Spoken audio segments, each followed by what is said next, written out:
Sa lahat ng anak, bakit ikaw pang nabuo? Yan ang mga huling salitang naiwan ng kanyang sariling ama bago siya tinapon sa gitna ng ulan. Basang-basa, gutom, at sugatan. Walang kwentang batang mukhang sumpa.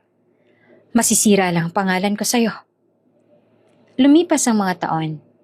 Ang itinapong pangit ay bumalik. Hindi naluhaan, kundi naka-Armani na at sinasambit ng Forbes. Sa harap ng milyong taga-subaybay, tumayo siya at ngumiti. Patawad kung hindi ako maganda noon. Pero ngayon, sisiguraduhin mong handa ka na sa ganti ng anak mong itinuring mong kasumpa-sumpa. Pero bakit siya pang mas nagulat sa naging reaksyon ng kanyang ina? Kung bago ka pa lang sa channel na ito, mga kwento ni Ate Jane, istorya mo, ikwento ko, huwag kalimutang pindutin ang notification bell at subscribe button.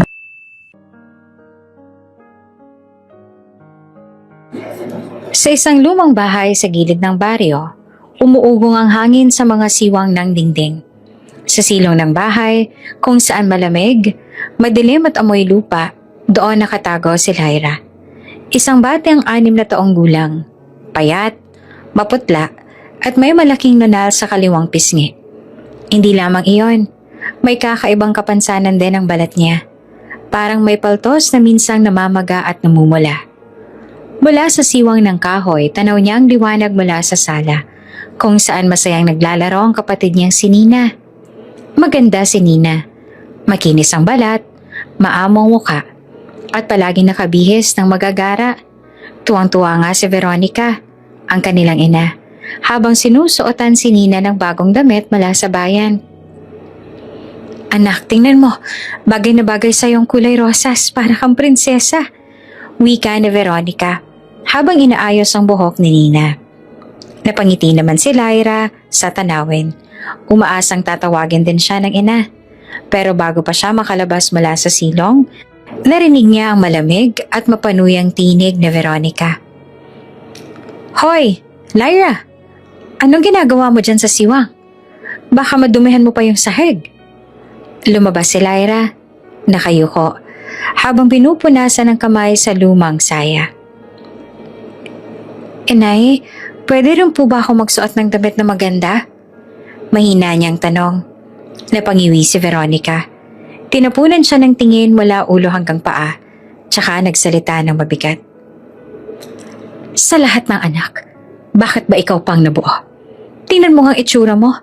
May nunal ka pa dyan na parang sumpa. Kapag lumabas ka sa liwanag, baka isumpa pang bahay natin ng mga tao sa baryo. Tumigil ang oras para kay Lyra. Parang sumaksak sa puso niya ang bawat salita. Kahit si Nina na nakaupo sa gilid ay napatigil at nagkunwaring abala sa paglalaro. Pero, inay, gusto ko lang po maging katulad ni Ate Nina.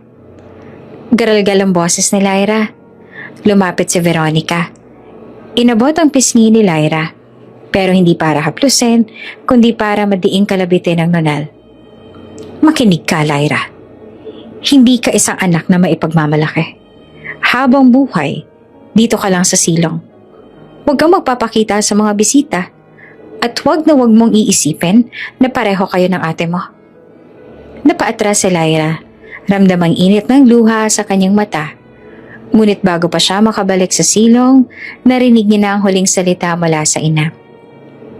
Mga salitang tatatak sa kanyang puso habang buhay. Hindi kita anak. Isa kang kahihiyan. Gabi na at tahimik ang buong bahay, pero gising pa rin si Lyra sa silong. Hawak niya ang luma at pudpod na manika. Ang tanging laruan ay ibinigay sa kanya ng isang kapitbahay, hindi ng sariling magulang. Sa taas, naririnig niya ang halakhakan ni Veronica at Nina, habang nag-uusap tungkol sa pagpunta sa bayan kinabukasan. Naisip ni Lyra, kung ako lang siguro ay maganda. Kung wala lang siguro tong balat ko. Baka mamahalin din ako ni inay. Pero sa bawat pagkurap ng kanyang mata, bumibigat ang dibdib. Dahil alam niyang sa mata ng ina, wala siyang halaga. Habang pinapikit niya ang kanyang mga mata, may pangakong nabuo sa kanyang murang isipan. Darating ang araw. Hindi mo na ako itatago, inay. Makikita mo kung gaano akong kahalaga. Malakas ang buhos ng ulan sa probinsya. Ang langit ay tila nagbabadya ng bagyo. Kumikidlat at kumukulog habang ang mga puno yumuyuko sa lakas ng hangin. Sa lumang bahay ni Veronica, malamig at pabigat ang hangin. Hindi lamang dahil sa panahon, kundi dahil sa sigawan mula sa loob. Lyra, lumabas ka rito! Malakas na tawag ni Veronica mula sa sala. Mabilis na umakyat si Lyra mula sa silong. Basang-basa pa ang laylayan ng damit sa paggapang niya sa lupa. Opo, inay. Nakasalubong niya agad ang malamig na tingin ng ina. May hawak itong lumang bag na may ilang pirasong damit at ang kanyang manika. Sa gilid, si Nina ay tahimik na nakaupo, pero halatang interesado sa eksena. Heto, dalhin mo to. Malamig na sabi ni Veronica habang inihahagis ang bag sa paanan ni Lyra. Lumayas ka na. Simula ngayon, wala ka ng lugar dito. Nanlaki ang mga mata ni Lyra. Inay, bakit po? Nanginginig niyang tanong. Lumapit si Veronica at walang habas na itinuro ang mukha ng anak. Dahil wala kang silbi, malas ka. Wala ka nang ginawa kundi magtagong parang daga. Bobo ka pa. Hindi ka marunong sumunod sa simpleng utos. Nangilid ang luha ni Lyra, pero hindi pa tapos ang ina. Alam mo ba kung bakit naghihirap ang buhay natin? Dahil sa'yo. Ikaw ang sumpa sa pamilyang to. At kung hindi mo pa gets, basura ka lang. Bumilis ang tibok ng puso ni Lyra. Hindi niya na alam kung alin ang mas masakit. Ang ginaw ng ulan na pumapasok sa siwang ng bahay o ang salitang basura na paulit-ulit na tumatama sa pandinig niya. Inay, kahit po ganito ako, anak niyo pa rin ako. Mahina niyang sambit. Halos hindi marinig ng lakas ng ulan.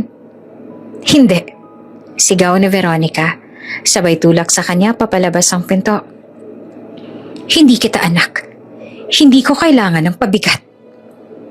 Tumama ang likod ni Lyra sa malamig na sahig ng balkonahe. Bumuhos ang ulan sa kanya. Binabasa ang buhok at damit. Walang paalam, walang yakap. Walang kahit anong tanda ng pagmamahal. Lumayas ka na. Bago pa ako magbago ng isip at palayasin pa kita ng mas masama. Huling sigaw ni Veronica bago isinara ang pinto ng malakas.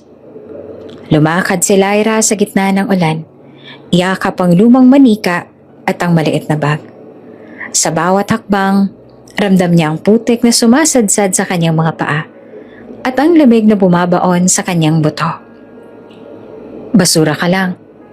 Paulit-ulit iyon sa isip niya. Parang sumpang nakaukit sa kanyang kaluluwa. Hindi niya alam kung saan pupunta. Walang kamag-anak na tatanggap sa kanya. Walang kaibigang malalapitan. Bata pa siya. Gutom at takot. Ang tanging kasama niya lamang ay ang ulan at ang kaluskos ng mga dahon na tinatangay ng hangin. Sa gitna ng kadiliman, natigil siya saglit at tumingala sa kalangitan. Kung may Diyos ka, bakit ganito? Tanong niya sa isip, habang pinapahid ang luha na halong ulan sa pisngi. Nasa gilid siya ng daan, nanginginig ng dumaan ang isang tricycle. Huminto ito saglit at sumilip ang driver. Hala, bata, anong ginagawa mo dito sa lakas ng ulan?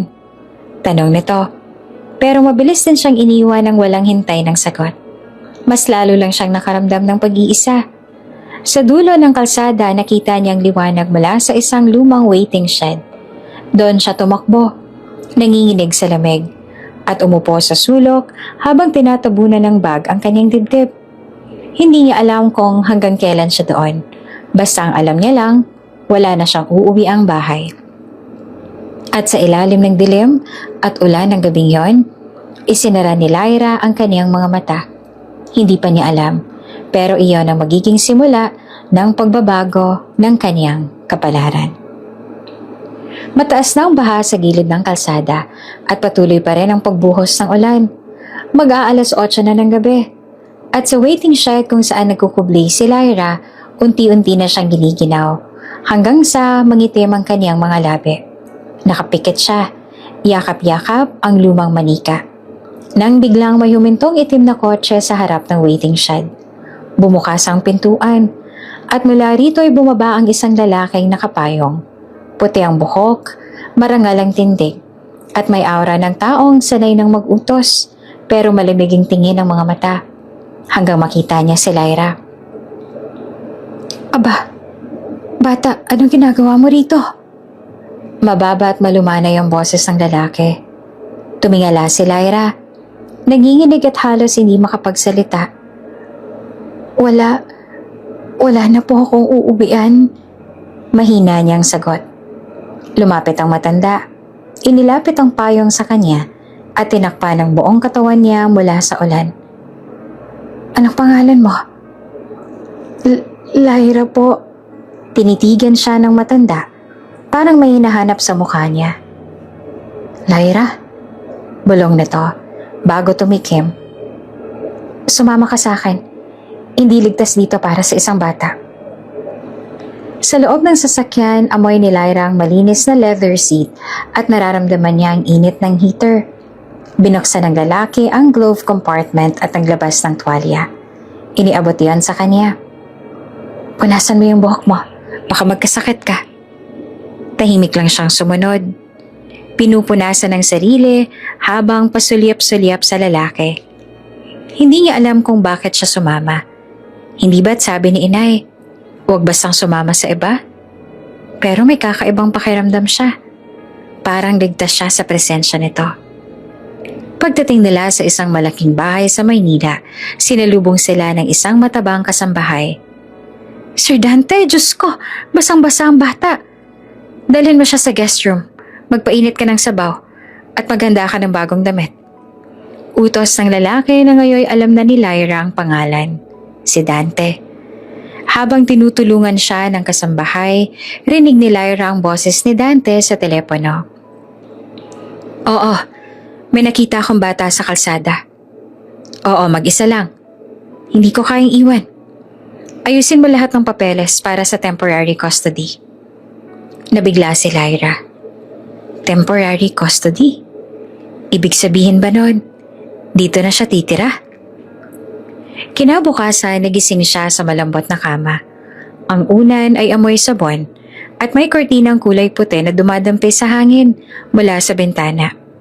Sa tabi ng kama may nakapatong na bagong damit at sapatos. Paglabas niya ng kwarto, nakita niya naghihintay si Dante sa hapagkainan. Umupo ka, Lyra. Kain ka muna. Wika nito. Tinuturo ang mainit na lugaw na may itlog at tinapa. Salamat po. Pero bakit po ninyo ako tinutulungan? Tanong niya na nag-aalangan. Ngumiti si Dante. Bahagyang tinakpan ng kunot na noo ang kanyang mga mata. Dahil walang batang dapat giniginaw at nagugutom sa kalsada. At may kung anong bagay sa'yo na hindi ko kayang ipaliwanag. Parang matagal na kitang kilala. Hindi na siya nagtanong pa. Basta ang alam niya, unang beses na ito na may nagpakita sa kanya ng kabaitan na walang halong paghamak. Sa mga sumunod na linggo, si Dante ang nagdala sa kanya sa doktor para ipatingin ang kondisyon ng balat niya. Pinayuhan sila ng espesyalista na may lunas at kailangan lang ng ilang buwan na gamutan. Sa bawat session, hawak ni Dante ang kamay ni Lyra. Tila sinasabi na hindi siya nag-iisa. Isang gabi habang nasa veranda, tinanong niya si Dante. Sir Dante, hanggang kailan po ako pwede dito? Tumingin ito sa kanya, seryoso ang mukha. Hanggat gusto mo. Kung nanaisin mo, magiging anak na kita. Natigilan si Lyra. Hindi pa siya kailanman tinawag na anak. Lalo na ng isang taong handang mahalin siya ng walang kondisyon. At sa gabing iyon, sa ilalim ng mga bituin, nagsimula ang bagong buhay ni Lyra. Malayo sa silong ng lumang bahay. at malapit sa mga bisig ng taong magtuturo sa kanya kung ano ang tunay na halaga ng isang tao. Mabilis na naging pagbabago ng buhay ni Lyra mula nang dalhin siya ni Dante sa Maynila. Araw-araw, sinisigurado nitong maayos ang gamutan niya sa isang kilalang dermatologist at espesyalista sa balat. Noong una, mahirap para kay Lyra tanggapin na may pag-asa pala siyang gumaling. Sanay na kasi siyang tinatakpan ng buhok ang kanyang muka at laging nakayuko para hindi makita ang nunal at peklat. Pero sa bawat treatment, unti-unti niyang nakikita sa salamin ang pagbabago.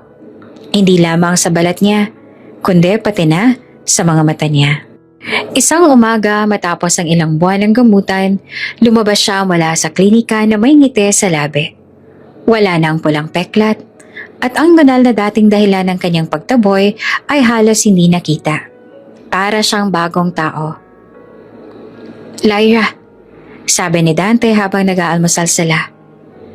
Gusto kong mag-aral ka. Hindi lang basta aral. Gusto kong ibigay sa iyong pinakamahusay na edukasyon. Naniniwala ako na may malaking bagay kang magagawa. Napatingin si Lyra sa kanya. Tila hindi siya makapaniwala. Talaga po? Kahit hindi po ako kagaya ng ibang bata? Ngumiti si Dante, tsaka tinapik ang kamay niya. Hindi mo kailangang maging katulad ng iba. Dahil ikaw, may sarili kang talino at galing. At yan ang gusto kong palaguin. Pinasok siya ni Dante sa isang prestigyosong private school. Noong una, naiilang si Lyra dahil karamihan ng kaklase niya ay anak ng mayayaman. Magagara ang damit, mamahalin ng sapatos, pero hindi siya nagpatinag. Sa halip, pinatunayan niyang kaya niyang sumabay sa kanila gamit ang talino at sipag. Gabi-gabi nag-aaral siya sa ilalim ng lampara sa kanyang kwarto. Nagbabasa ng mga librong ibinibigay ni Dante. Madalas ay sinusubukan pa niyang sarili sa mga advanced math problems at essays. Sa bawat mataas na marka na nakukuha niya, lagi siyang ginagantipalaan ni Dante ng isang simpleng hapunan sa paborito nilang diner. Galing mong bata ka, madalas itong sinasabi, na siyang nagiging paboritong papuri ni Lyra. Lumipas ang ilang taon at hindi lang sa academics umangat si Lyra. Naging active din siya sa student organizations. Sumali sa debate club at lumahok sa mga science fair kung saan nananalo siya ng ilang parangal. Nang mag-college siya, pinili niya ang kursong Business Administration na may major sa entrepreneurship. Scholar siya sa isang kilalang universidad sa Maynila. Isang pribilehiyo na alam niyang hindi niya aaksayahin. Sa kolehiyo, lalo pa siyang nakilala bilang matalino, disente, at disiplinado sa lahat ng bagay. Halos wala siyang bisyo. At imbes na sumama sa mga inuman o gimmick, mas pinipili niyang manatili sa library para magbasa at magplano ng mga business proposals. Dumating ang araw ng kaniyang pagtatapos. Cum laude si Lyra. At habang umaakyat siya sa entablado, halos pumutok ang puso ni Dante sa tuwa. Nakabarong ito, nakaupo sa harap, at walang tigil sa pagkuha ng litrato niya. Matapos ang seremonya, lumapit si Lyra sa kanya. Hawak ang diploma. Sir Dante, para sa'yo to, sabi niya, sabay yakap ng mahigpit. Huwag mo na akong tawaging sir, sagot ni Dante na may halong tawa. Anak kita, at proud na proud ako sa'yo. Sa sandaling yon, alam ni Lyra na hindi na siya kailanman babalik sa dating buhay na puno ng kahihiyan. May nagmamahal sa kanya, may naniniwala sa kanya, at higit sa lahat, may kakayahan na siyang baguhin ang kanyang kapalaran. Mainit ang sikat ng araw sa Maynila, pero malamig ang pakiramdam sa loob ng ospital. Tahimik si Lyra sa tabi ng kama ni Dante. Hawak ang malamig nitong kamay. Ilang buwan na rin itong mahina. Ang dating malakas na tinig na nagbibigay sa kanya ng pag-asa, ngayon hirap nang magsalita. Lyra? Mahina nitong tawag, kaya agad siyang yumuko para marinig. Opo, tay. Sanay na siya sa tawag na iyon. Matagal nang pinalitan ni Dante ang sir ng tatay.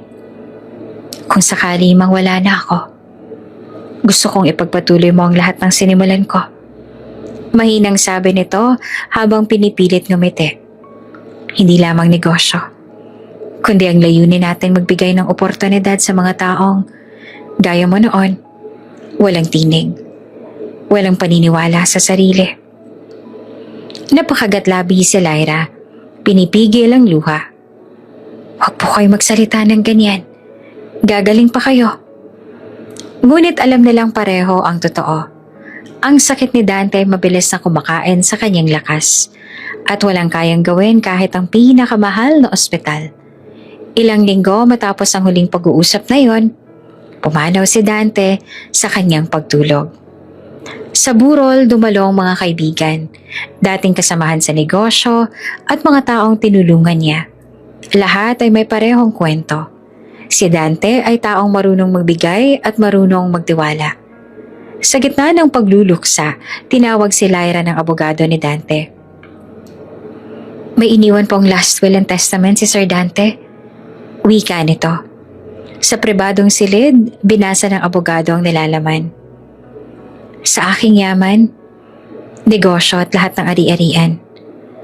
Walang ibang dapat magmana, kundi ang aking piniling anak, si Lyra Cruz, na mula sa araw na to ay kikilalanin bilang si Celeste Dante Salazar. Halos hindi makapaniwala si Lyra sa narinig. Ang kumpanya ni Dante ay hindi basta maliit na negosyo. Ito ay multibilyong pisong halaga. May investment sa real estate, manufacturing at bagong tech startups. Sa mga sumunod na buwan, tuloy-tuloy ang training ni Lyra kasama ang mga matagal ng board members. Pinag-aralan niya ang bawat aspeto ng negosyo, mula sa pagbabalangkas ng business plans hanggang sa pakikipagnegosasyon sa mga foreign investors. Ngunit hindi lang siya nagpakulong sa mga tradisyonal na proyekto. Ginamit niya ang kaalaman sa technology na nakuha sa universidad para magtayo ng sariling tech empire, mga software solutions, AI-driven platforms at e-commerce networks. Sa bawat kontratang kanyang pinapasok, ginagamit niyang pangalan na iniwan sa kanya ni Dante, Celeste D. Salazar. Hindi alam ng mundo na si Celeste, ang bagong rising star sa mundo ng business at technology, ay dating batang tinaboy ng sariling ina. Isang gabi mag-isa siya sa opisina. Nakatingin sa malaking salamin ng skyscraper na tinutuluyan ng kanyang kumpanya. Kita niya ang malinaw na lungsod at sa isip niya, bumabalik ang alaala ng malakas na ulan sa baryo. Ang gabi kung kailan sinabi sa kanya ng ina, basura ka lang. Ngayon, hawak niya ng kapangyarihan at yaman na hindi niya kailanman naisip na makakamtan. At sa kaibuturan ng puso niya, may isang boses na nagsasabi, panahon na para bumalik at ipakita kung gaanong kahigpit ang gante ng batang tinapakan noon. 10 taon na ang lumipas mula nang huling marinig ni Lyra ang tinig ng kanyang ina. Isang tinig na puro galit at panlilibak. Ngayon, sa loob ng kanyang private jet, nakatanaw siya sa malawak na ulap habang papalapit sa paliparan ng kanilang probinsya. Sa tabi niya nakaupo si Juno, ang matagal niya ng kanang kamay at pinagkakatiwalaan sa lahat ng operasyon ng kanyang kumpanya. May hawak itong tablet na naglalaman ng mga mapa at listahan ng mga prominenteng pangalan sa bayan. Ma'am Celeste, maingat na sabi ni Juno gamit ang bagong panghala ni Lyra. Ready ng preliminary plan. Kailangan lang nating maunawaan muna kung paano natin maipapasok ang sarili mo sa social circle dito nang hindi sila agad naghihinala. Tumingin si Lyra sa labas. Kita ang luntiang kabukiran na unti-unti niya nakakalimutan pero bumabalik ngayon sa kanyang alaala. Ayokong basta sumulpot at magdeklara ng gante. Dahan-dahan, Juno. Sisiguraduhin kong hindi lang sila magugulat. Magmamakaawa silang ako'y kilalanin bago ko sabihin kung sino ako. Paglapag nila sa maliit na paliparan, sinalubong sila ng mainit na hangin at amoy ng lupa. Matagal nang nawala si Lyra sa lugar na ito. Pero bawat daan, bawat puno, at maging malaking bato sa gilid ng kalsada ay parang nagbabalik ng masasakit na alaala. Nag-check-in sila sa isang upscale hotel sa bayan. Hindi kalayuan sa sentro. Habang ini-unpack ni Juno ang mga gamit, inilatag naman ni Lyra sa mesa ang ilang old photographs ng lumang bahay ni na Veronica. Nasa gitna ng mga litrato ang malalaking ancestral home. Matikas pa rin sa itsura. Tanda ng dating karangyaan. Target number 1. Bulong niya sa sarili habang pinagmamasa ng larawan. Kinagabihan habang nakaupo sila sa balkonahe ng hotel, pinag-usapan na nila ang magiging unang hakbang. Una, sabi ni Juno, kailangan nating malaman ang kasalukuyang estado ng pamilya mo. Sino pang nakatira sa bahay? Paano sila kumikilos sa komunidad? At sino ang mga taong malapit sa kanila ngayon? Ayoko magkamali tayo ng galaw. Tumango si Lyra, hawak ang tasa ng mainit na tsaa. At siguraduhin mong walang makakaalam na galing ako sa Maynila bilang Celeste Salazar. Dito, magpapanggap akong isang investor na gustong magpasok ng negosyo sa bayan. Ang unang hakbang sa paghihigante ay pagkuha ng tiwala ng biktima. Kinabukasan, lumabas sila para magliwat sa bayan. Sa palengke, maraming pamilyar na mukha ang nakita ni Lyra. Mga dating kapitbahay na minsang umiiwas o nanlilibak sa kanya. Wala ni isang nakapansin na ang babaeng dumaraan ay ang batang itinaboy noon sa ulan. Grabe, Juno, mahina niyang sabi habang dumadaan sila sa harap ng lumang plaza. Kung alam lang nila, ang basurang tinapakan nila noon, siya na ngayong bilyonarya.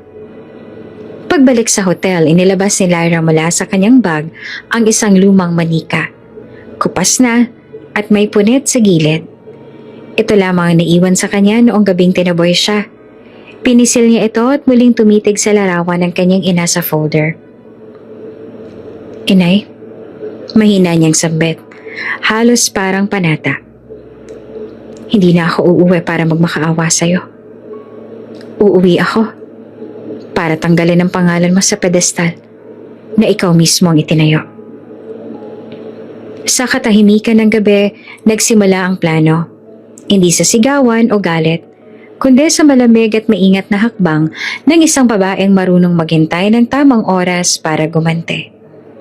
Maaga pa lang, handa na si Lyra sa unang yugto ng kanyang plano. Nasa harap siya ng salamin. Naka-eleganteng puting pantalon, silk blouse na kulay emerald green, at simple pero mamahaling alahas. Hindi ito para magpasikat, kundi para mag-project ng imahe ng isang mayamang investor na may mataas na panlasa. Perfect! Komento ni Juno habang inaabot ang leather portfolio na naglalaman ng mga peking investment proposals. Handa ka na bang makipagkita kay Veronica? Hindi sumagot si Lyra kaagad. Sa halip, tumingin siya sa maliit na peklat na naiwan sa gilid ng kanyang pisngi.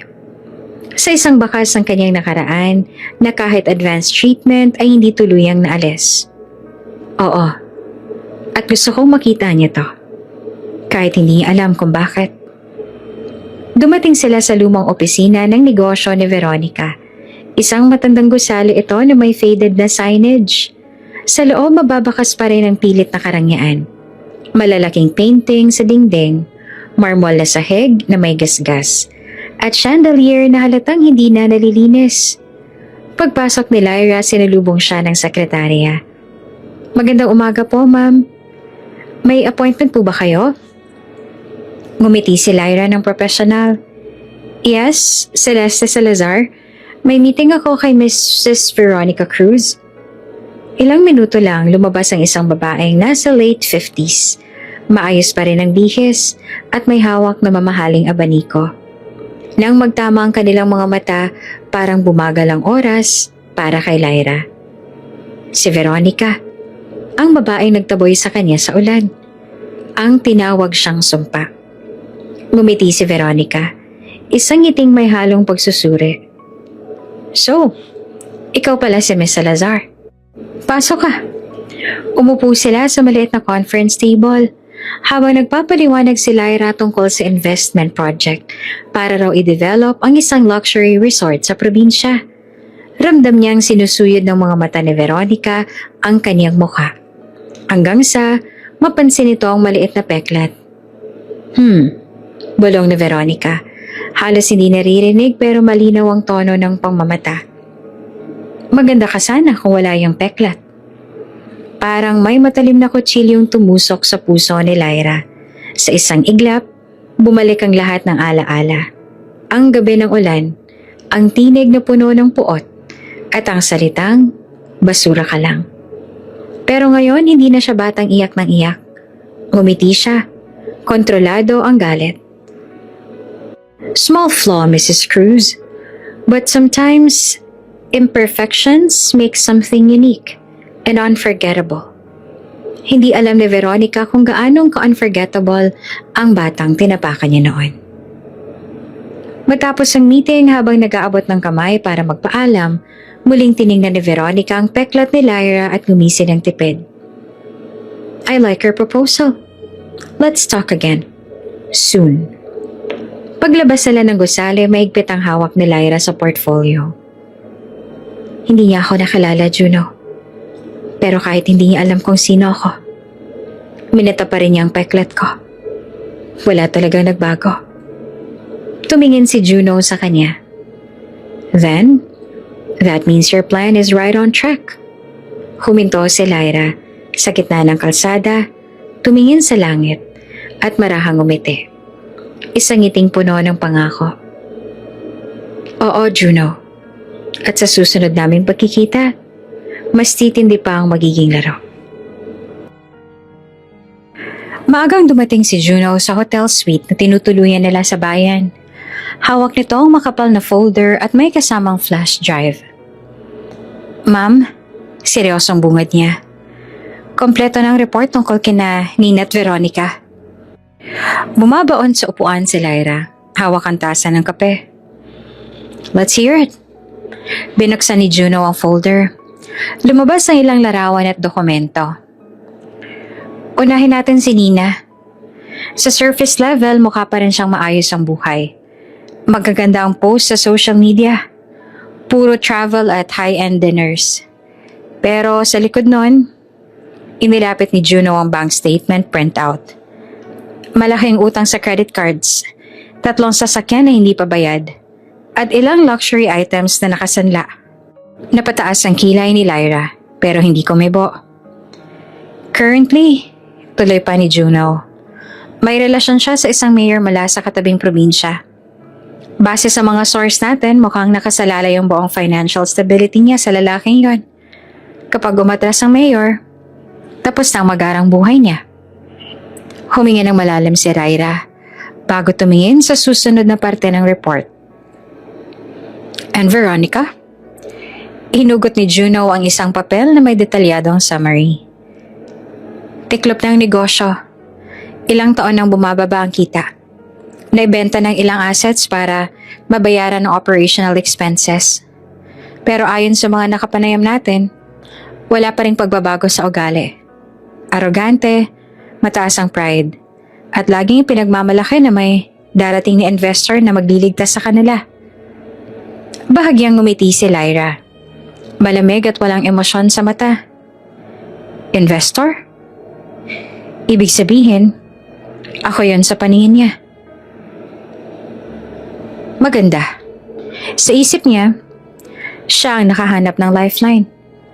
Ang hindi niya alam, siya ang hahawak sa sariling lubid na magbibigti sa pangalan niya. Tahimik ang silid habang pinagmamasdan ni Lyra ang mga larawan ni Nina at Veronica. Sa isang litrato, magkasama silang mag-ina. Nakagaon pareho, nakangiti na para bang walang problema. Sa isip niya, bumalik ang alaala ng silong ng lumang bahay. Habang ang dalawang babaeng ito ay nasa liwanag, siya ay ikinulong sa dilim.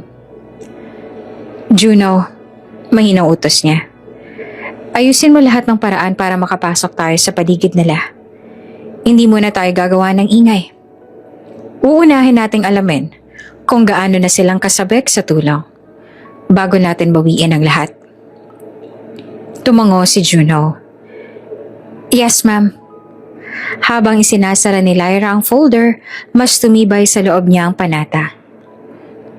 Kung noon ako walang pag-asa, ngayon sila naman ang itutulak ko sa bingit.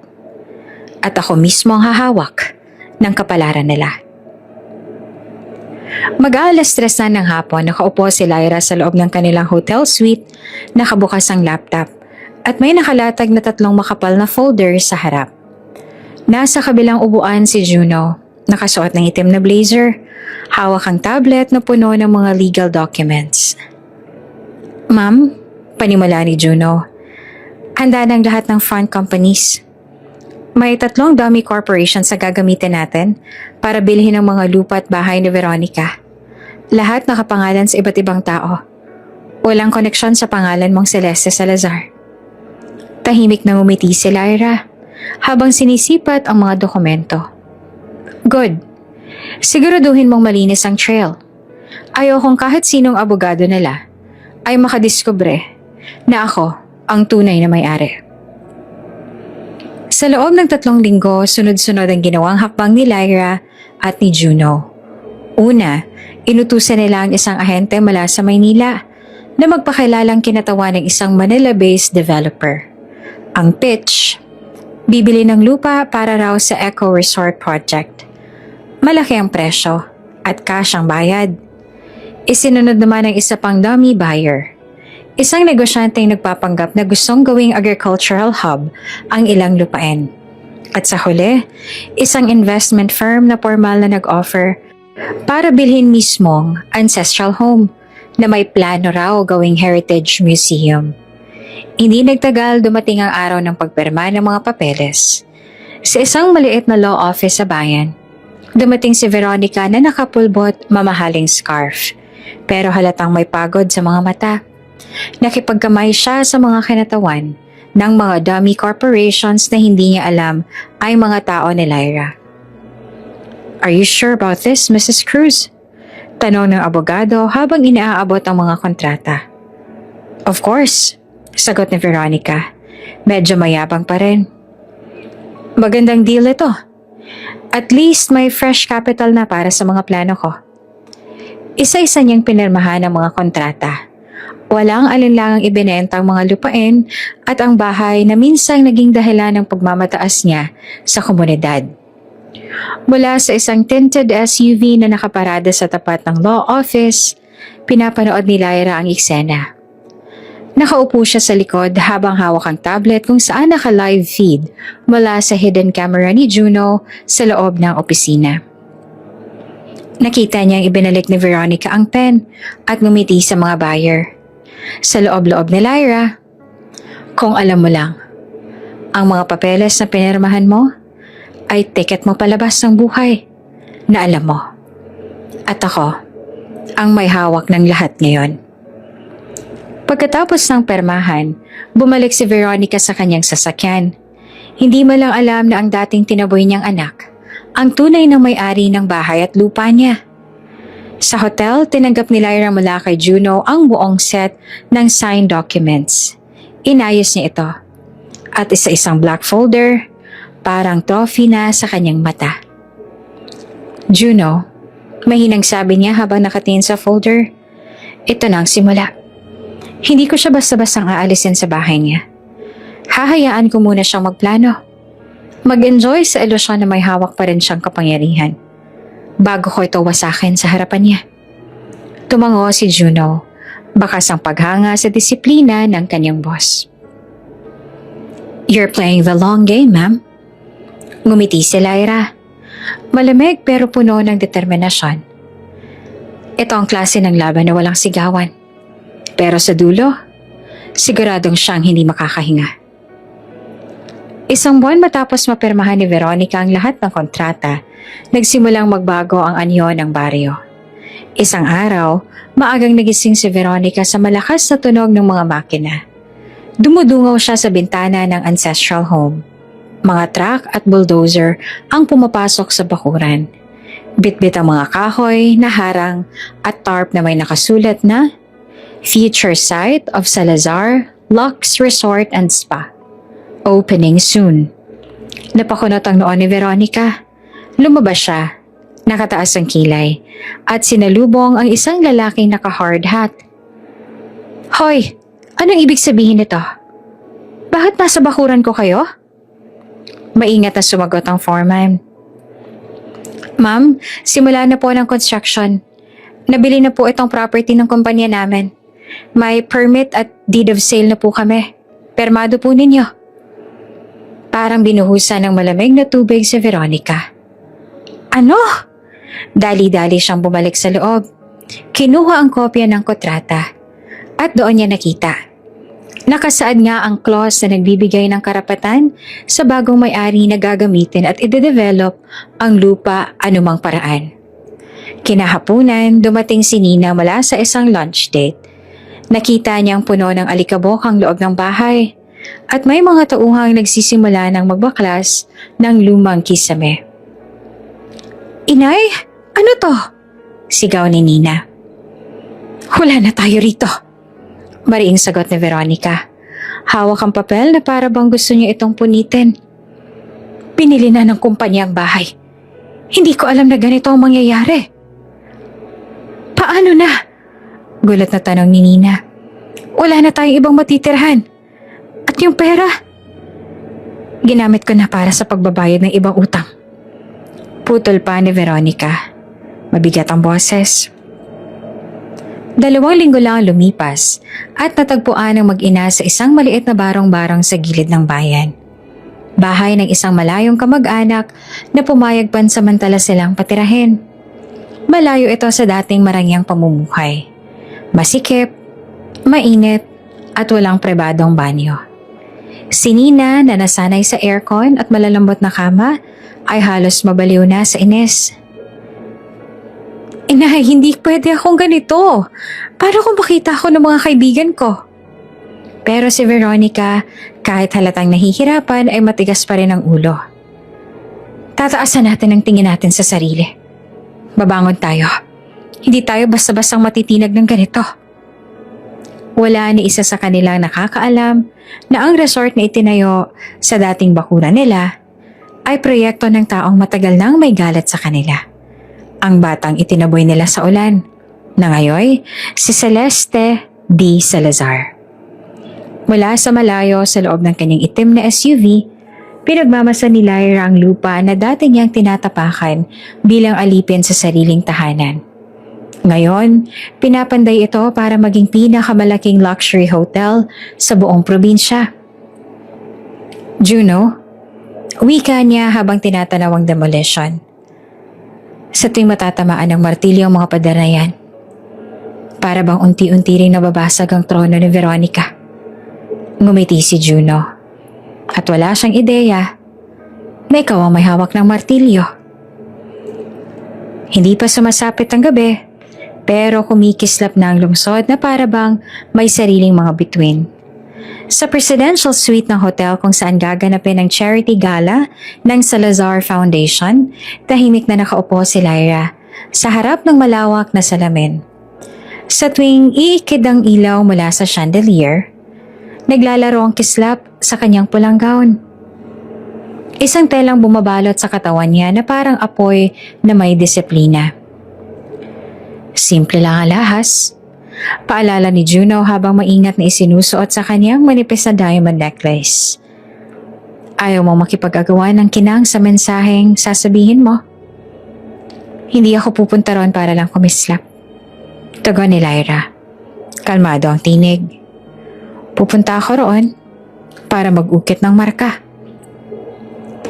Sa mesa nakahanay ang cue cards ng kanyang speech. May bullet points tungkol sa scholar grant para sa mga batang may sakit sa balat at programang pangkabuhayan para sa mga inang solo. Walang nakasulat na pangalan. Lyra, walang nakasulat na Veronica. Ang huli niyang mga salita ay hindi kailanman isusulat. Iyon ay para sa sandali, para sa bigat ng katahimikan, para sa apoy na walang script. Ready? Tanong ni Juno. Matagal na. Sagot niya naman sabay tayo. Kumaluskos ang pulang tela. Parang kumakanta ng apoy. Sa ballroom tila dagat ang mga chandelier na kristal. Sa bawat lamesa, may gitnang palamuti ng puting lilies at baby's breath. Bulaklak na minsang iniyakan ng batang itinago sa silong. Ngayon, sila ang dekorasyon ng isang gabing para sa pag-asa.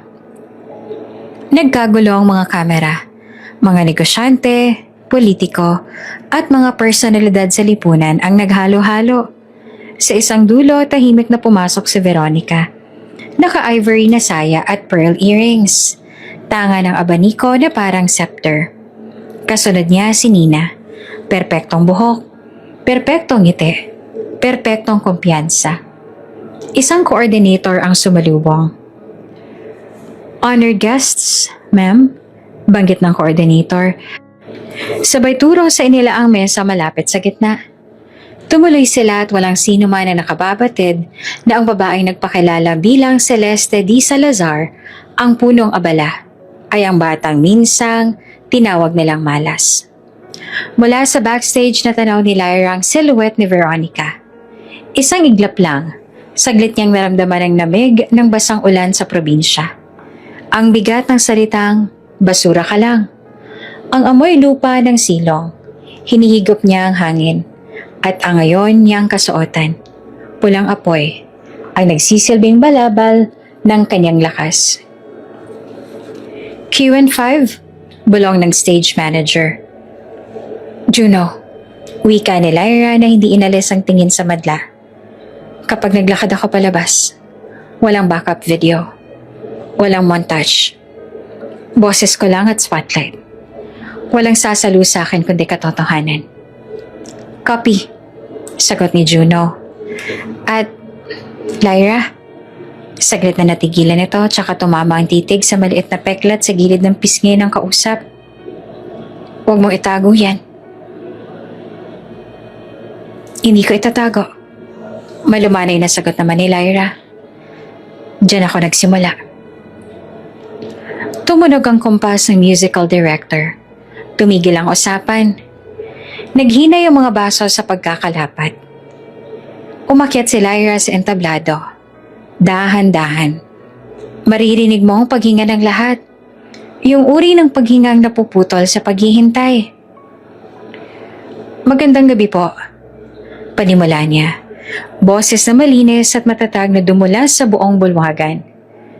Sa ngalan ng Salazar Foundation, salamat sa pagdalo. Gabi ito para sa kabataan. Para sa mga batang may pangarap, ngunit kulang sa pagkakataon. Para sa mga batang tinatabunan ng duda, ng panghuhusga, ng pasakit sa balatman o sa puso. Nagpalakpakan ng ilan. Imuko siya ng bahagya. Nagpatuloy. Ngayong taon, magbubukas tayo ng 3 bagong scholarship clusters. Isang community clinic para sa dermatological care ng mga kabataan at seed funding para sa mga micro-enterprise na pupondahan ng mismong mga dating scholar. Muling palakpak, camera flash, ilang ngiting formal. Sa mesa, malapit sa gitna, iniangat ni Veronica ang baso. Tipid na tango, galaw ng taong sanay sa prestihiyo. Saglit na tumigil si Lyra. Tumingin sa kanan, sa kaliwa, sa pinakadulo. Tila sinukat niya ang lawak ng bulwagan. Tsaka ibinaba ang cue cards. Hindi niya na ito kailangan. Pero, aniya na bahagyang lumambot ang timbre ng boses.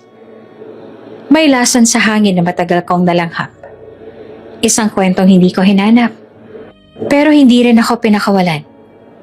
Nagbago ang himig ng gabi. Ang mga bulungan ay naging tahimik na kuryente.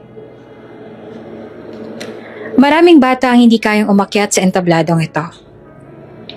Sabay tapat sa tingin sa madla. Hindi dahil kulang ang talino, kundi dahil may mga salitang naglagay sa kanila sa sahig. Pangit ka, malas ka, walang pag-asa. May kumislot sa mesa ng mga panauhin. May kumuyom ng palad. May umiwas ang tingin. Sa kamera, nag-zoom in sa mukha ni Lyra. Pulang tela, mapayapang tindig, at ang maliit na peklat na ayaw sumuko. Ngayong gabi, pagpapatuloy niya. Hindi lang pondo ang hihingin ko sa inyo. Hihingi ako ng sandali. Isang sandaling magsasabi ako ng totoo. Naglakad siyang paabante. Iniwan ang podium. Tangan ang wireless mic. Tila lumapit ang spotlight. At ang lahat ng ilaw sa gilid ay kusang nagpaubaya. Maraming taon na ang lumipas. Aniya na mabagal at malinaw. At ang bata ay hindi na bata. Marami nang natutunan. Marami na ring napatawad. At may pangalan na siyang itinayo para sa sarili. Hinayaan niyang bumigat ang katahimikan. Totoo. Marami akong pagkakakilanlan sa mundong ito. Pero isa lang ang hindi ko kailanman iniwan. Tumayo ang kilay ng iilan. Umupo ng tuwid ang mga nakaupo. Sa isang mesa, si Ninay bahagyang napaatras sa upuan. Si Veronica, mariing itinikom ang bibig. Wari may hindi pangalang ala-ala na kumakalbot sa salamin ng kanyang isip. Huminga si Lyra. Malalim, matatag, parang huling hakbang bago tumalon. At ito ang pangalan na yon. Tumigil ang oras. Ako, si Lyra. Wika niya. At ang salitang iyon ay parang kidlat na pumulandit sa katahimikan. Ang anak mong tinaboy. Dahil pangit daw ako. Sumikdo ang himig ng gabi at sabay-sabay na nagliyab ang mga flash. May kumawala na hikbi sa pinakaharap. Sa pinakagitna, isang abaniko ang dahan-dahang tumigil sa pagpaypay. Sa pinakalikod may basong tumama sa puting mantel at tumunog. Si Lyra ay nakatayo pa rin, hawak ang mikropono. Nakatingin sa dagat ng mga mukha na ngayon pare-parehong nakatingin din sa kanya. Wala siyang idinagdag, wala siyang binawas. Hindi siya ngumiti para pagaanin, hindi rin siya nang hamon para pasiklabin. Nandoon lang ang katotohanan, bayak, matalim at imposibleng baliwalain. Sa isang igla pinatay ng musical director ang background strings. Ang natira lamang ay paghinga at pintig ng puso. Pare-parehong mabilis. Pinikit ni Lyra ang mga mata sandali, marahang ibinaba ang mikropono. At iniwan ang salitang iyon na umuukit sa marmol ng gabing yon. At doon mismo nagwakas ang kaniyang pananalita. Matapos bitawan ni Lyra ang mga salitang, "Ako si Lyra, ang anak mong itinaboy dahil pangit daw ako." Tila huminto ang oras ng buong ballroom.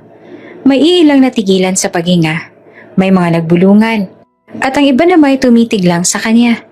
Parang hinihintay kung ano ang susunod niyang sasabihin. Sa gitna ng mesa, si Nina ay bahagyang nakanganga.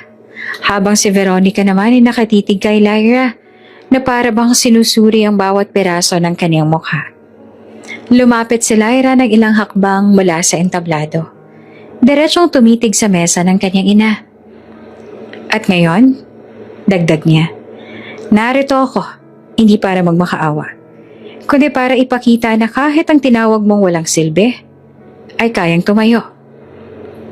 Magtagumpay at magbalik ng mas malakas, mas matatag, at masigit kesa dati. Mula sa kanyang upuan, dahan-dahang tumayo si Veronica. Tahimik ang lahat. Pero ramdam ang tensyon na parang kumakapit sa hangin. Nakataas ang baba nito. Mahigpit ang hawak sa abaniko at malamig ang tinig na ibinalik kay Lyra. "Hindi kita kilala," mahinahong sabi niya. Pero puno ng pang-uuyam ang bawat pantig. "At kung ano man ang iniisip mong koneksyon natin, burahin mo. Huwag mong idikit ang pangalan mo sa akin. Hindi ka kailanman naging anak ko." Parang sumabog na granada sa katahimikan ng mga salitang yon. Mabilis na nagbulungan ng mga tao. May mga sumipol ng mahina. At may ilang hindi napigilang mapailing. Si Nina ay tumapik sa braso ng ina. Mahina ang boses. "Inay." Pero tinulak lang ni Veronica ang kamay nito at muling tumingin kay Lyra. "Kung bumalik ka man dito, Lyra," dagdag pa niya, "malinaw sa akin na hindi para magpasalamat. Hindi para magpatawad, kundi para manghamak. Pero tandaan mo to, hindi mo ako kayang ipahiya sa harap ng mga taong to. Hindi kumurap si Lyra. Alam niyang inaasahan ng lahat na magpapatuloy siya sa pagsagot. Baka magpakawala ng matinding galit o pagbubunyag. Pero hindi iyon ang pinili niya. Sa halip, ngumiti siyang isang ngiting hindi arogante, pero puno ng kumpiyansa. Hindi ko kailangan gawin yon, inay. Mariin niyang sagot. Minsan, sapat na ang totoo para bumigat sa konsensya ng taong ayaw tanggapin ito. Sa bawat salitang yon, alam ni Lyra na hindi siyang nahihirapan ngayong gabi, kundi ang taong pilit nagtatago sa maskara ng kayabangan. Pinili niyang bumalik sa entablado. Iniwan si Veronica na nakatayo pa rin. Tumapik siya sa mic at muling binalingan ng mga bisita. Maraming salamat sa inyong pakikinig. Ngayong gabi ay para sa mga batang may pangarap at para sa lahat ng taong naniniwala na walang batang dapat tinataboy. Nagpalakpakan ng karamihan, hindi para sa drama, kundi para sa mensahe. Ngunit sa isang sulok ng kanyang puso, ramdam ni Lyra ang lalim ng sugat na muling nabuksan. Habang bumababa siya ng entablado, naramdaman niya ang titig ni Veronica sa kanyang likod. Isang titig na hindi siya kailanman malilimutan at magpapaalala sa kanya kung bakit nagsimula ang lahat ng ito. Pagkatapos ng charity gala, kumalat sa social media at local news ang video ng revelasyon ni Lyra. Trending ang clip kung saan malinaw na sinabi niya, "Ako si Lyra. Ang anak mo ay tinaboy dahil pangit daw ako." At higit sa lahat, ang malamig na tugon ni Veronica, "Hindi kita kilala at hindi ka kailanman naging anak ko." Kinabukasan, nagkaroon ng impromptu press ambush sa labas ng isang kilalang restaurant sa bayan kung saan dumalo si Veronica at Nina para sa isang lunch meeting. Habang papalabas sila, sinalubong sila ng mga mamamahayag na may hawak na mikropono at kamera. "Mrs. Cruz, totoo po bang anak ninyo si Celeste Salazar na tinawag ding Lyra Cruz?" Tanong ng isang reporter. Itinuwid ni Veronica ang likod. Nilingon ang kamera at walang alinlangan na sumagot. "Hindi ko siya anak. At kung ano man ang pinagsasabi niya kagabi, puro drama lang yon para sa publicity. Hindi ko alam kung saan siya nagmula o kung sino nagturo sa kanya ng ganyang kasinungalingan." Mabilis na sumingit si Nina. Bahagyang kinakabahan. "Inay, baka..." Ngunit tinapik siya ni Veronica at tumuloy sa pagsasalita. "Gusto ko ring linawin na kung totoong galing siya sa isang mahirap na pamilya at bigla siyang yumaman, baka ibang paraan ang ginawa niya para makuha iyon. Hindi ba't may kasabihan? Kapag mabilis ang pag-angat, mas malaki ang bahid ng pandaraya." Mabilis na nag-react ang media. "Ang ibig niyo po bang sabihin ay mandaraya siya?" Tanong ng isa pang reporter. Diretsahan ang sagot ni Veronica. "Oo. Wala ako nakikitang dahilan para paniwalaan na malinis ang lahat ng meron siya ngayon. At kahit ano pang sabihin niya, hindi niya kayang baguhin ang katotohanan na hindi ko siya kailanman naging anak." Kinagabihan, nasa penthouse suite si Lyra sa Maynila. Nakatayo siya sa harap ng floor-to-ceiling glass window. Hawak ang isang baso ng red wine. Sa malaking TV sa likod, tumatakbo ang news clip ng pahayag ni Veronica. Sa bawat salitang mandaraya at hindi ko siya anak, ramdam ni Lyra ang pamilyar na bigat sa dibdib. Ang parehong bigat na nararamdaman niya noong tinaboy siya sa ulan. Lumapit si Juno, may hawak na tablet. "Ma'am, gusto mo bang sagutin sa media ang mga sinabi niya?" Umiling si Lyra. "Hindi. Hindi ako magpapadala sa laro niya." Pero, saglit siyang tumigil. Tinitigan ang sarili sa refleksyon ng salamin. "Kahit sa lahat ng naabot ko, kahit sa lahat ng meron ako ngayon, wala pa rin akong halaga sa kanya." Umupo siya sa sofa at binuksan ang laptop. Nakita niya ang mga headline. "Veronica Cruz denies billionaire daughter claim." From rags to riches or from scam to fame, Salazar Foundation had faces public family drama. Isang bahagi ng kanyang gustong sumagot, ipagtanggol ang sarili, at ilabas ang lahat ng ebidensya ng nakaraan. Pero mas malakas ang boses ng kanyang disiplina. Hindi pa ito ang tamang oras. Sa katahimikan ng gabi, sumandal siya at muling pinikit ang mga mata. Sa isip niya ay naroon ang batang si Lyra. Nakaupo sa putik, yakap ang lumang manika, nanginginig sa ulan. At ngayon, siya na si Celeste. Nakaupo sa pinakamalambot na sofa, sa pinakamahal na unit ng hotel, pero dala pa rin ang parehong lamig na iyon. Sa dulo, alam niya, ang ganitong pagtanggi ni Veronica ay hindi pang huling sugat na tatanggapin niya. Pero gaya ng lahat ng sugat, may oras din ito para magsanhi ng matinding pagganti. Makalipas ang ilang araw mula na magsalita si Veronica sa media, nagpa siya si Lyra na harapin ito ng walang kamera, walang madla at walang ingay. Isang huling pagtatangka bago niya tuluyang ibaba ang tabing ng awa. Nasa loob siya ngayon ng isang maliit ngunit eleganteng cafe sa lungsod. Pinili niya ang private function room sa likod. Tahimik at may makapal na kortinang nagtatago sa kanila sa labas. Sa gitna ng mesa ay nakapatong ang isang envelope na may hawak na titulo ng ancestral home at isang bank check na tumataginting ang halaga. Pagbukas ng pinto, pumasok si Veronica. Nakaitim na dress, may pearl necklace at bitbit ang pamilyar na abaniko. Hindi siya nakangiti, pero hindi rin galit sa unang tingin. Tila dumalo lang siya para malaman kung ano ang pakay ng bilyonaryang ito na patuloy na humahabol sa kanya. Celeste o Lyra, kung ano man ang gusto mong itawag mo sa sarili mo. Malamig na bati ni Veronica habang umuupo. Ano bang gusto mo?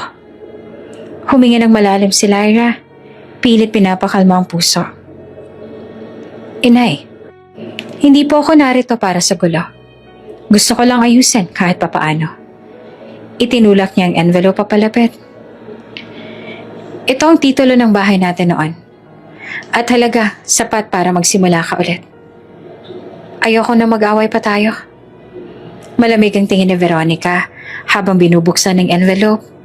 Sinulyapan lang niya ang mga dokumento at ang check, tsaka binalik sa mesa na parang walang halaga. Ayusin? Tugon nito. May mapait na tawa. Hindi kita kailangan. At kung ano ka ngayon, wala akong kinalaman dyan. Kung naging matagumpay ka, good for you. Pero hindi mo kailanman mababago ang katotohanan na wala akong obligasyon sa'yo at ayokong may connection sa'yo. Parang may malamig na punyal na tumusok sa dibdib na Lyra. Hindi siya agad nakasagot. At sa ilang segundo, ang tanging naririnig niya lang ay ang mahinang tiktak ng wall clock sa silid. Inay, kahit isang beses, hindi mo ba lang ba kayang tanggapin na anak mo ko? Mahina niyang tanong, halos pabulong. Tumigil si Veronica, pero hindi lumambot ang mga mata. Hindi.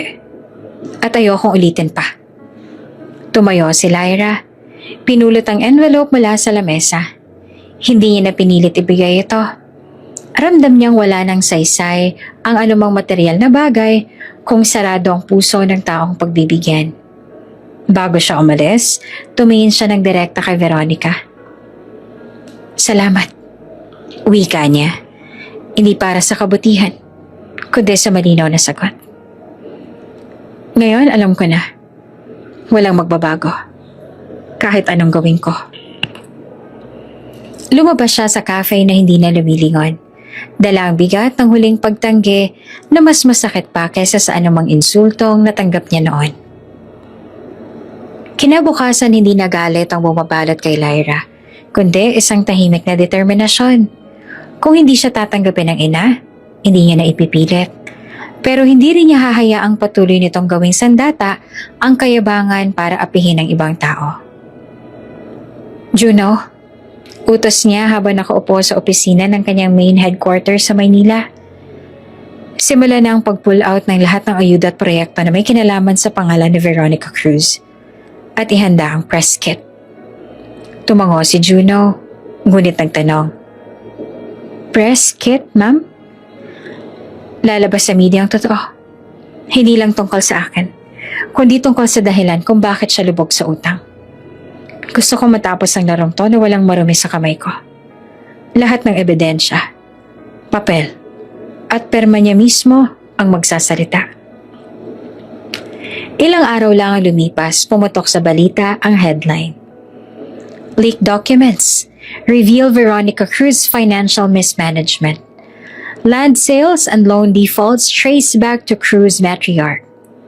Kasama sa report ng mga kopya ng deed of sale, loan agreements at mga kontratang permado ni Veronica, lahat ay nagpapakita kung paano niya ginamit bilang collateral ang mga ari-arian at kung paano nitong pinautang ang negosyo sa mga kaibigan na hindi na nakabayad.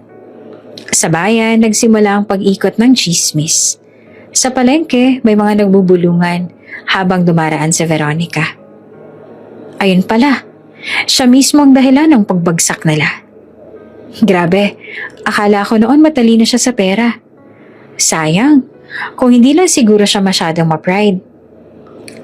Sa maliit na barong-barong na tinitirhan nila ngayon, halos mabasag ang salamin ng isinara ni Veronica ang TV matapos mapanood ang balita.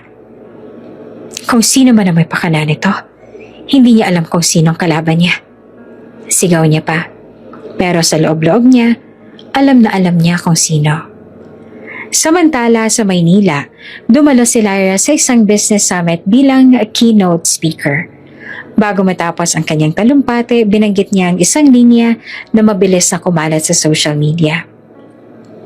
Ang totoong dignidad ay hindi nasusukat sa kayamanang hawak mo ngayon, kundi sa kung paano mo inalagaan ang tiwala ng mga taong naniniwala sa iyo.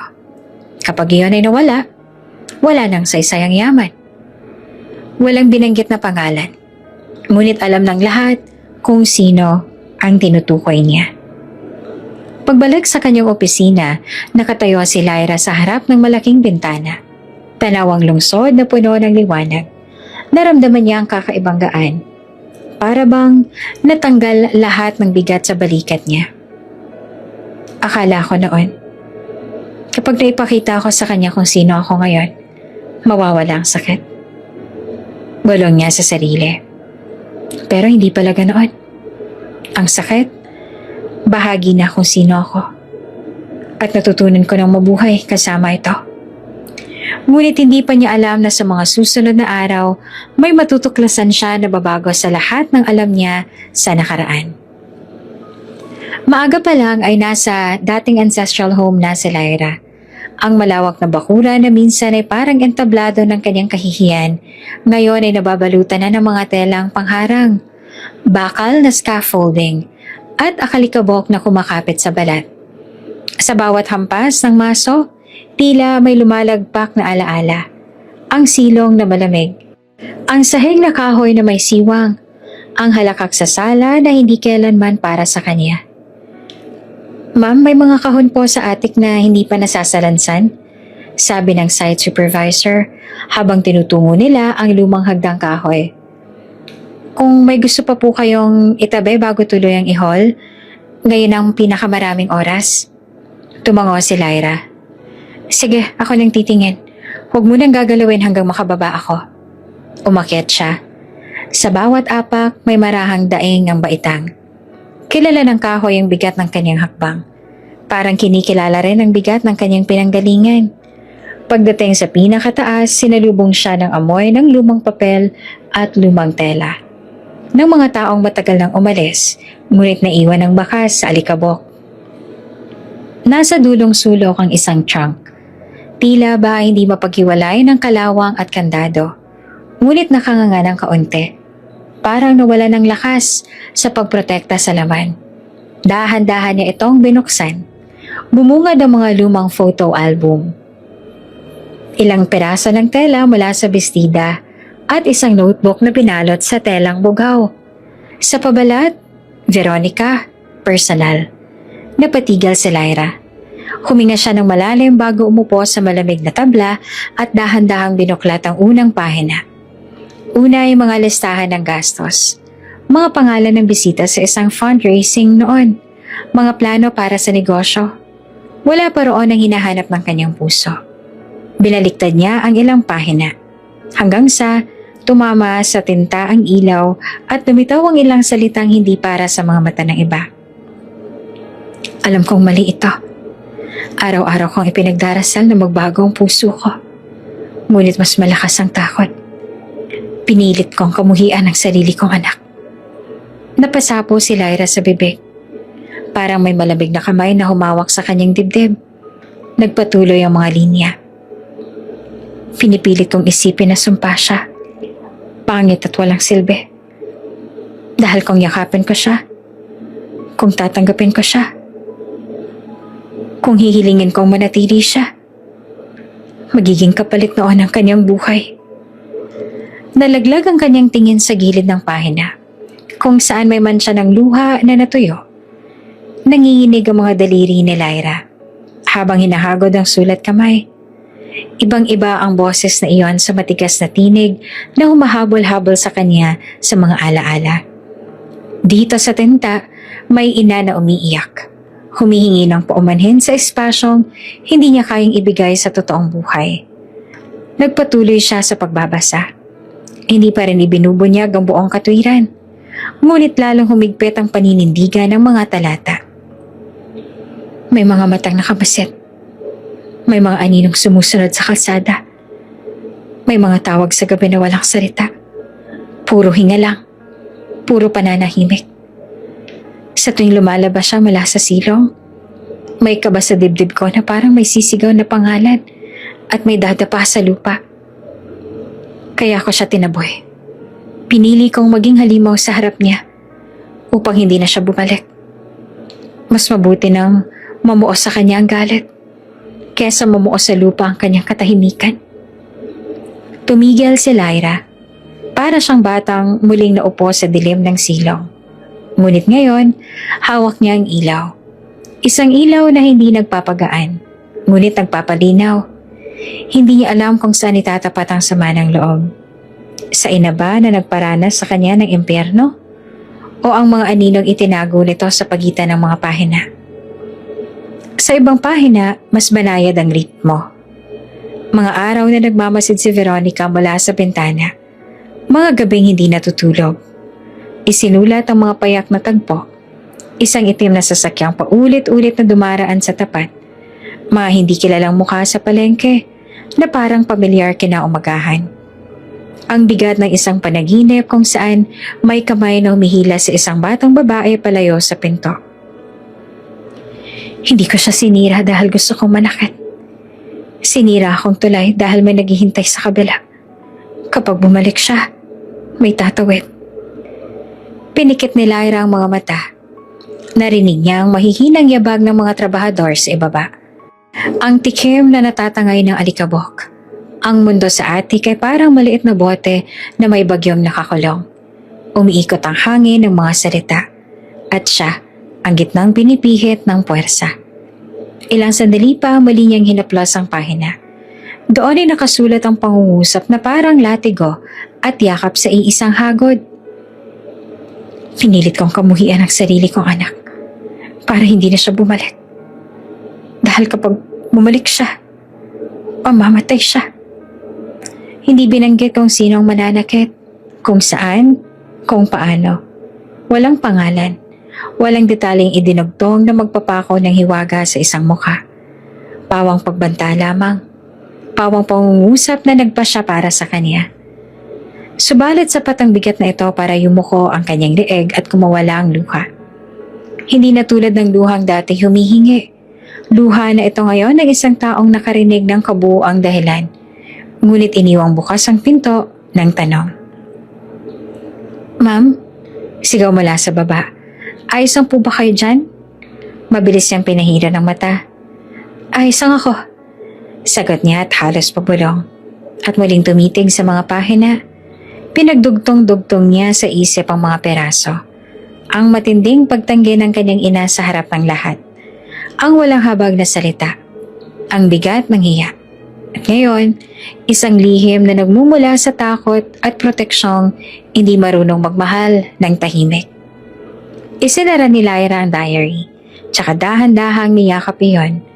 Parang sanggol na huli nang nakaragahan, parang liham na huli nang naipadala. Kinuha niya ang telang bughaw, binalot muli ang kwaderno at ipinasok sa handbag. Hindi niya ipinagkakatiwala sa sino man ang mga salitang iyon. Bahagi na ito ng lupang bubuuin niya sa sarili.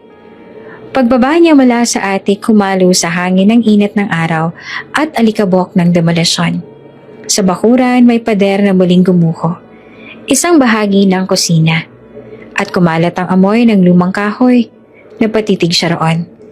Doon siya minsang pinagkaitan ng tirang ulam. Doon siya minsang pinagalitan ng paghawak ng kutsara. Ngayon, lupa na lamang. At sa lupang iyon, may bagong itatanim na hindi tungkol sa paghihigante, kundi sa katotohanan. Ma'am Lyra, muli ang boses ng supervisor. Ilalabas na po namin ang mga natirang kahon.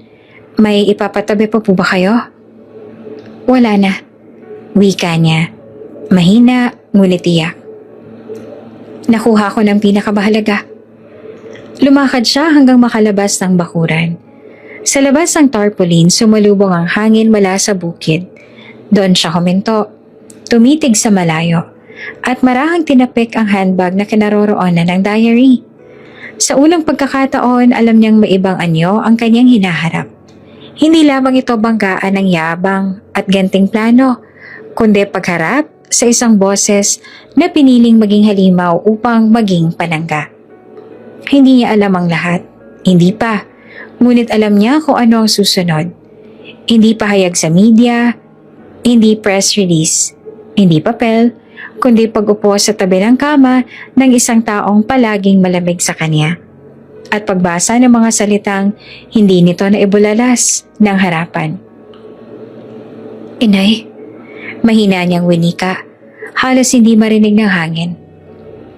Narinig ko nang hindi mo masabi. At sa katahimikan ng hapon, umuwi si Lyra dalang isang aklat na hindi isinulat para sa kanya. Ngunit sa dulo, sa kanya rin ipinamana.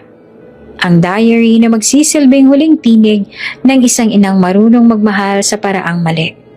Marahas at marahil, tanging paraang alam niya. Gabi na nang makabalik si Lyra sa kanyang condo unit sa Maynila. Hindi siya dumiretso sa kwarto. Dumiretso siya sa study room. Inilapag ang asul na diary sa gitna ng mesa at saka naupo. Kinuha niya ang isang tasa ng mainit na tsaa, tsaka muling binuklat ang pahina kung saan natigil siya kanina sa atik. Sa ilalim ng lampara, lumitaw ang mga pahinang hindi pa niya nababasa. Sa simula, tila ordinaryong entry lang. Mga tala ng takot ni Veronica, mga detalye ng mga taong nakikita niya sa paligid. Ngunit pagdating sa gitna, tumama sa kanyang bigat ng katotohanan. Kung sakali mang mabasa mo ito, anak, malalaman mo ang lahat ng ito. Ginawa ko hindi para sirain ka, kundi para iligtas ka. Ang totoo, ang iyong ama, si Enrico Cruz, ay hindi simpleng lalaki na kilala ko. Isa siyang software engineer na nagtatrabaho para sa isang pribadong kumpanya sa ibang bansa. Bago siya namatay, iniwan niya sa akin ang code ng isang crypto vault na naglalaman ng multi-million assets. Pero may isang kondisyon. Ang retina scan lang ng anak namin ang makakabukas nito. Huminto si Lyra sa pagbasa. Humigpit ang hawak niya sa pahina. Hindi niya alam kung dapat ba siyang maniwala. Pero malinaw ang sulat kamay. Hindi ito gawa-gawa. Hindi ko alam na may taong handang pumatay para dito. Hanggang isang gabi, may nakaparadang itim na van sa tapat ng bahay. May dalawang lalaking nakaitim na tila nagmamasid. Sa sumunod na linggo, may lalaki nagpakilala na kaibigan ni Enrico. Pero ang mata niya, anak, iba. May halong gutom at pagnanasa. Hindi sa akin kundi sa kung anong iniwan ng iyong ama. Kaya ako pinili na kamuhian ka sa harap mo. Kung pananiwala kita na hindi kita mahal, wala kang dahilan para bumalik. Kung tinawag man kitang sumpa, wala kang rason para hanapin ako. Mas masakit sa akin kaysa sa'yo. Pero kung iyon ang paraan para mabuhay ka, tinanggap ko na. Habang binabasa ito ni Lyra, bumalik sa isip niya ang mga eksenang akala niya ay simpleng kalupitan lang. Ang pagtataboy sa kanya sa gitna ng ulan, ang pagbabawal sa kanyang lumabas, ang pang-iinsulto sa pisikal niyang anyo. Lahat pala yon ay ginawang panangga, baluktot na panangga, laban sa mga taong gustong kunin siya. Napatakip siya sa bibig, pinipigil ang luha. Lahat ng sakit, may dahilan pala. Pero bakit hindi niya sinabi sa akin noon? Nagpatuloy siya sa pagbabasa. Kung dumating man ang araw na makita mo to, ibig sabihin ligtas ka na. Matanda na ako at wala na makakapinsala sa akin ng higit pa sa nagawa ko sa sarili ko. Pero ikaw, Lyra, ikaw ang may hawak ng susi sa lahat ng iniwan ng iyong ama. Kung gugustuhin mong buksan iyon, nasa isang bangko sa Switzerland ang mga detalye. Kung hindi mo man gugustuhin, ayos lang. Ang mahalaga ay nakalayo ka sa kamay ng mga hayok na yan. Patawarin mo ako kung kaya mo. Kung hindi man, tatanggapin ko. Pero sana kahit papaano, maalala mo na minahal kita. Kahit hindi ko nasabi, kahit hindi ko na ipakita. Isinara ni Lyra ang diary at marahang napasandal sa upuan. Tumitig siya sa kawalan, habang pumapatak ang luha sa kanyang pisngi. Sa loob ng maraming taon, ang iniisip lang niya ay ang isang inang walang puso, walang malasakit, at walang konsensya. Pero ngayon, may isa pang imahe ng kanyang ina. Isang babaeng piniling gawing kalaban ng sariling anak para protektahan ito. Pumasok si Juno sa study room, hawak ang ilang dokumento. Ma'am, may kailangan kayong permahan? Napahinto ito nang makita ang itsura ni Lyra. Anong nangyari? Tumingin si Lyra sa kanya, hawak pa rin ang diary. Juno, lahat ng ginawa niya, may dahilan pala. Hindi ko alam kung matutuwa ako, mas lalo ako masasaktan. Hindi na nagtanong si Juno. Umupo lang ito sa tabi ni Lyra. Tahimik na nakikinig habang binabasa niya ang ilang pahina mula sa diary. Sa gabing yon, habang nakatanaw sa mga ilaw ng lungsod mula sa bintana ng kanyang kondo, bumulong si Lyra sa sarili. Inay, kung alam ko lang noon. Pero alam niyang wala ng saysay. Ang kung alam ko lang, ang mahalaga ngayon ay may natitirang oras pa. Oras para hanapin si Veronica. Hindi bilang kaaway, kundi bilang anak na may dala ng katotohanan. Hating gabi nang tawagan si Lyra ng isang kakilala sa probinsya. Isang dating nurse na minsang nagtrabaho sa lumang klinika. Ma'am, mahina at maingat ang tono sa kabilang linya. Nandito si Mrs. Veronica sa ospital. Mahina na po. Kung gusto po ninyo makita, baka ngayon na ang tamang oras. Hindi na siya nag-aksaya ng oras. Sa loob ng isang oras, nasa pribadong ward na siya ng provincial hospital. Nakasuot siya ng simpleng gray cardigan at maong. Walang alahas, walang make-up. Walang anino ng Celeste Salazar na kilala ng buong bansa. Sa kamay niya, mahigpit niyang hawak ang asul na diary na natagpuan niya sa attic. Sa pagpasok sa kwarto, sumalubong sa kanya ang amoy ng antiseptic at ang mahina, putol-putol na tunog na heart monitor. Sa kama, nakahiga si Veronica. Payat at maputla. Halos hindi makilala ang dating reyna ng bayan. Nakapikit ito. Tila natutulog. Ngunit bahagyang kumibot ang mga daliri. Lumapit si Lyra. Marahang inilapag ang diary sa mesa sa tabi ng kama. Umupo siya sa silya. Tsaka marahang hinawakan ng malamig na kamay ng kanyang ina. Inay, mahina niyang tawag. Dumilat si Veronica. Mabagal at sa isang iglap, tila nagbalik ang liwanag sa kanyang mga mata. Lyra, bulong nito, halos walang boses. Hindi napigilan ni Lyra ang luhang kumawala. Inay, Binasa ko ang lahat. Lahat ng tinago mo. Ikaw palang unang nagmahal sa akin. Kahit ang buong mundo, pati ako, iniwan ang sarili ko. Dahan-dahang gumalaw ang labi ni Veronica at may isang luhang bumatak mula sa gilid ng kanyang mata. Anak, patawarin mo ako. Hindi ko kayang sabihin noon. Natakot ako.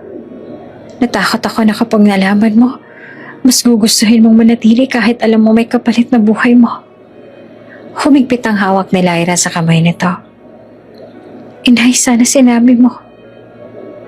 Sana hindi mo na lang ako tinulak palayo sa paraang sinaktan ako. Pero naiintindihan ko na ngayon at pinapatawad na kita. Huminga ng malalim si Veronica. Parang may tinanggal na bigat sa kanyang dibdib. Salamat, anak.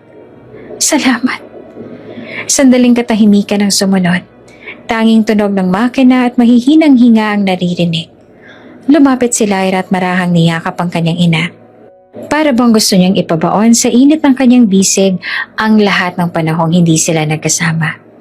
Habang yakap ito, naramdaman niyang unti-unting lumuluwag ang hininga ni Veronica. Inay? Tawag niya na may kaba. Ngumiti si Veronica. Mahina ngunit totoo. Maganda ka. Noon pa man. Anak kita. At sa huling paghinga, bumagsak ang kamay nito sa gilid ng kama. Napayakap si Lyra sa malamig na katawan ng kanyang ina. Pinigilan ng hagulhol na pilit sumisigaw. Hindi ito hagulhol ng galit o panghihinayang lamang. Ito ay hagulhol ng isang batang sa wakas ay narinig ang mga salitang buong buhay niyang hinihintay. Matagal siyang nanatiling nakayakap bago marawang kinuha ang diary sa mesa. Sa huling pahina, isinulat niya ang perma niya sa ilalim ng sulat kamay ni Veronica. Para sa kanya, iyon ay tanda na natapos na ang isang kwento. Hindi sa digmaan, kundi sa kapatawaran. Sa labas ng ospital, sumikat ang araw. Sa unang pagkakataon, nakita ni Lyra ang sarili sa salamin ng waiting area. Walang pulang gown, walang spotlight, walang titulo. Isang babae lang. Anak ng isang inang hindi marunong magpakita ng pagmamahal sa paraang alam ng lahat, pero nagpahal sa paraang kaya nito. At doon niya naintindihan ang tunay na ganda. Hindi sa perpektong mukha o sa walang bahid na balat, kundi sa pusong marunong magpatawad kahit pa sugatan. Kung bago ka pa lang sa channel na ito, mga kwento ni Ate Jane, Story Mo, Ikwento Ko, huwag kalimutang pindutin ang notification bell at subscribe button.